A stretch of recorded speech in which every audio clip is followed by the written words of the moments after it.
Мы много лет работаем для вас только за счет пожертвований. Сегодня Алифу нужна твоя поддержка. Прими участие, внеси свой вклад. Ссылка на донейт в описании.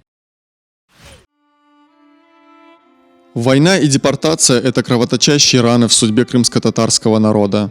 У каждой крымско-татарской семьи своя трогательная история трагедий и потерь. В семье Газиевых хранят память о трагедии своей прабабушки Джумазе Перия. В 1941 году она проводила на войну всех своих 8 сыновей. Рядом с ней осталась только дочь Хатидже и внуки. Но сердце матери уже не знало покоя. Каждую ночь, стоя на пороге дома, она ожидала весточки от сыновей. Она просто не спала ночами, она со слезами. Тяжело мне.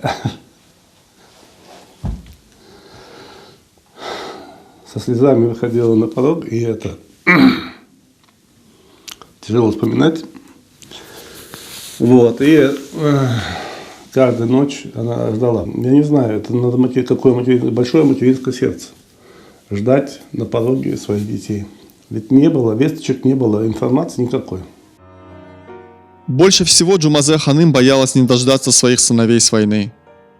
Под утро 18 мая 1944 года она тоже стояла на пороге своего дома, но вместо весточки от сыновей дождалась солдат НКВД, выкинувших ее из родного дома. Тогда Джумазе Ханым узнала, что она, как и весь ее народ, предатели. Отправляясь в высылку, Джумазе Ханым больше всего горевала о том, как она найдет своих сыновей. Сгораемая ожиданием мать еще не знала, что ей больше не суждено с ними увидеться. Их отправили в вагоне скотском, и когда в Казахстане бабушка вышла вскипятить чай, и тот гудок, не успела она вернуться, попадает под колеса, и бедную бабушку нашу ноги отрезала. Женщину подняли в вагон, положили на солому, где она истекала кровью. На следующей станции ее сняли с поезда. Дочери Хатидже не позволили остаться с матерью. Джумазе Перия умерла, истекая кровью на одной из казахских станций. Она так и не дождалась вестей с фронта ни от одного из своих сыновей.